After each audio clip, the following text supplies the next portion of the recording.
Salam cerdas, komunitas pembelajar yang saya hormati, berjumpa kembali dengan saya di kanal Awali Rizky dalam sesi komentar berita. Berita yang saya baca dan komentari kali ini berasal dari IDN Financial, ya, sebuah portal yang mengkhususkan diri dalam berita-berita dan analisis ekonomi, khususnya keuangan. Nah, judulnya Aset Indonesia Berisiko. MUFG ingatkan tak ada makan siang gratis.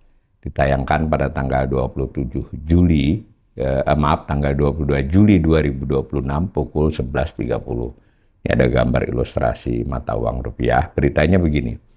Riset terbaru MUFG Bank menilai aset Indonesia masih menghadapi risiko tinggi akibat ketidakpastian kebijakan fiskal dan prospek ekonomi domestik, ya.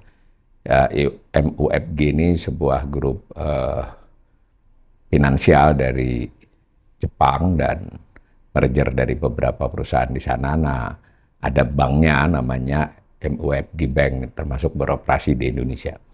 Nah, analisis senior MUFG untuk mata uang, Michael Wan, mengatakan kondisi tersebut membuat investor tetap menuntut premi risiko tinggi sebelum menambah eksposur terhadap aset Indonesia.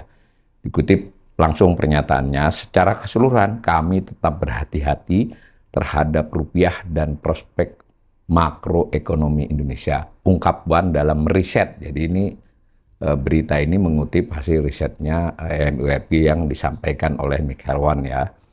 Nah, riset itu bertajuk Tidak Ada Makan Siang Gratis yang menyoroti mata uang rupiah pada hari Rabu, tanggal 22 Juli.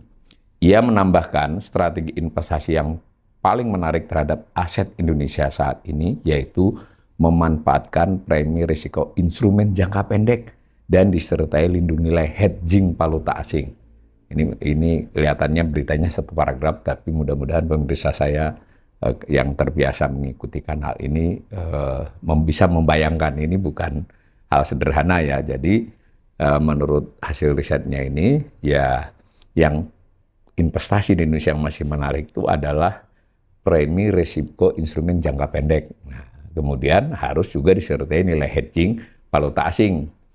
Nah, jadi ini mungkin juga saya komentar dari saya menjelaskan mengapa yang SPN itu adalah jenis SBN yang di bawah setahun itu masih banyak peminatnya, tapi preminya tinggi, yieldnya tinggi, jadi di atas 7%, ya.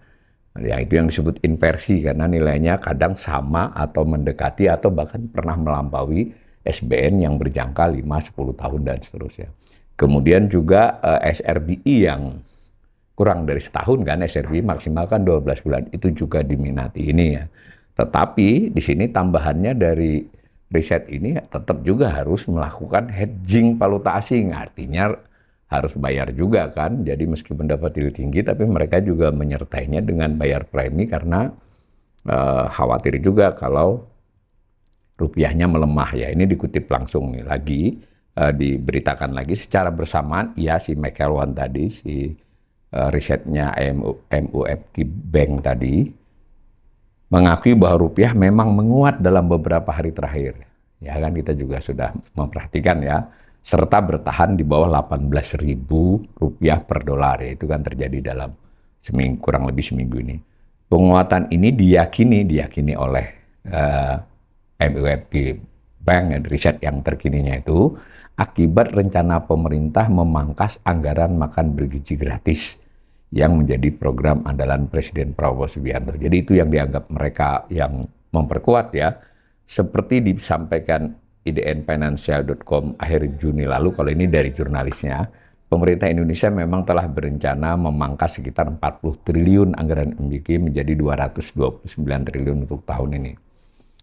Nah, setelah efisiensi tersebut, Wan tadi dari MUFG Bank tadi menilai rencana pemerintah Indonesia menerbitkan panda bond lebih dari 1 miliar dolar. Jadi selain faktor pemerintah komit untuk memotong MBG, meskipun baru, kalau menurut beritanya IDN Financial ini masih 40 tahun, juga menerbitkan panda bond, ya. Ingat panda bond sendiri ada ada ikutannya ya dengan undang-undang P2SK dan lainnya. Ini menopang nilai tukar rupiah terhadap dolar Amerika. Penguatan tersebut juga terjadi sejak beberapa hari menjelang keputusan Bank Indonesia terkait suku bunga acuan. Ini juga dianggap mempengaruhi. Sementara pandangan konsensus terbelah dengan perkiraan suku bunga kembali naik 25 basis poin menjadi 6% atau tetap bertahan di 5,75. Ternyata kan tetap bertahan kemarin ya di 5,75. Tapi itu tinggi sudah, itu juga tetap mempengaruhi tadi penilaian dari risetnya mereka ini. Meski demikian, Wan menyebut MUFG belum mengubah pandangan terhadap rupiah untuk menengah. Jadi kedepannya masih belum nih, dikutip langsung analisis kami di Indonesia.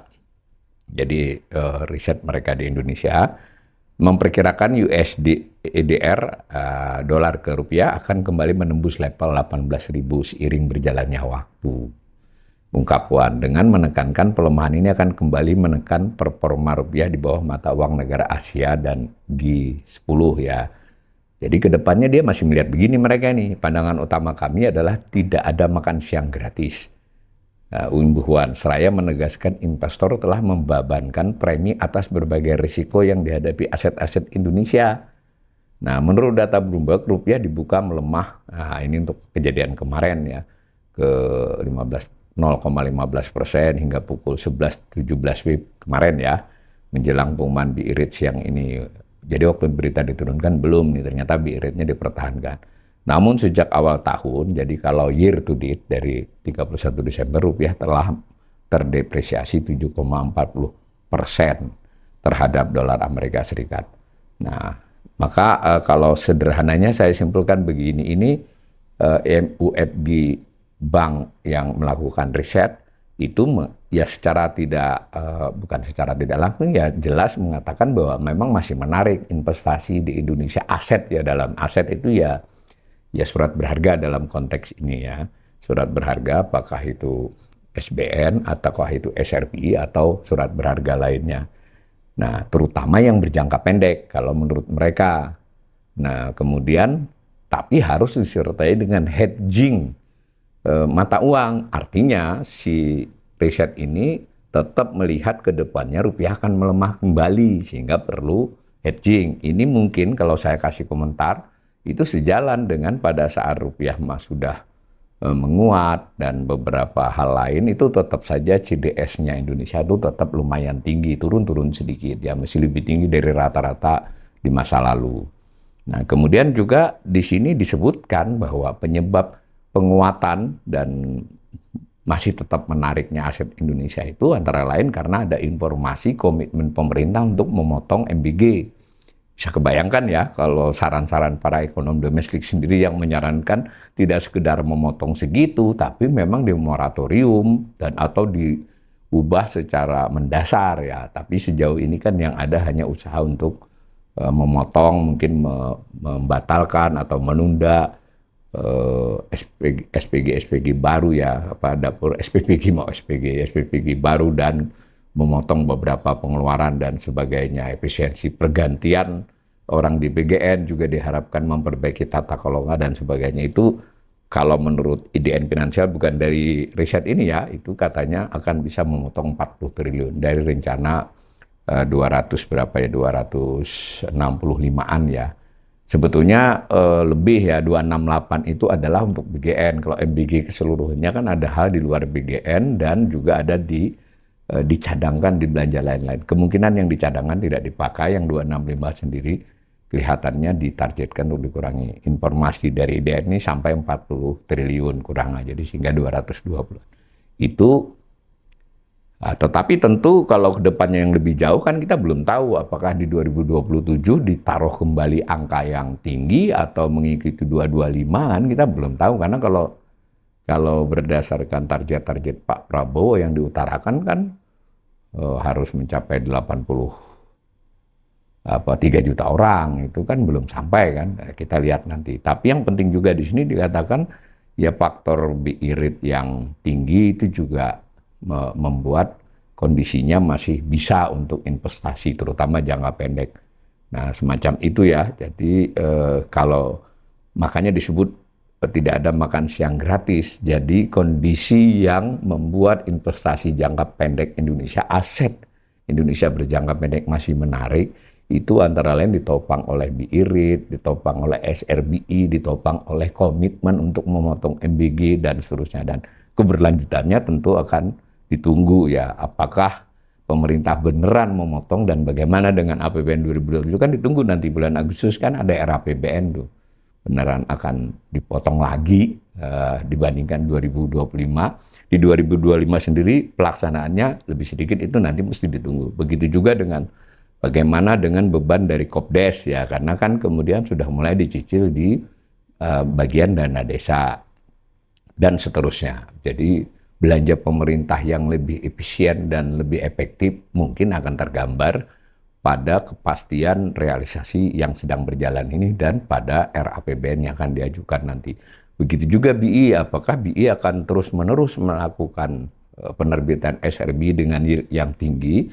Pertanyaannya ya seberapa kuat BI untuk itu, diimbangi dengan juga BI yang sekali-sekali mungkin sudah berkurang ya karena trennya begitu. Tetapi apakah nanti dia akan punya daya lagi jika mulai melemah di atas 18.000 melakukan intervensi, sumber dayanya cukup enggak gitu. Begitu juga SBN, kalau pemerintah masih membutuhkan utang yang sangat besar gitu, apakah tidak membuat yield tidak bisa turun ya dari angka-angka sekarang bahkan bisa naik. Dan jangan lupa kondisi keuangan internasional pun turut menekan. Tapi bagaimanapun kita terima berita ini dengan dengan sentimen positifnya ada dari berita ini. Hanya jelas sekali MUFG Bank ini juga memberikan isyarat risiko ke depannya masih cukup tinggi.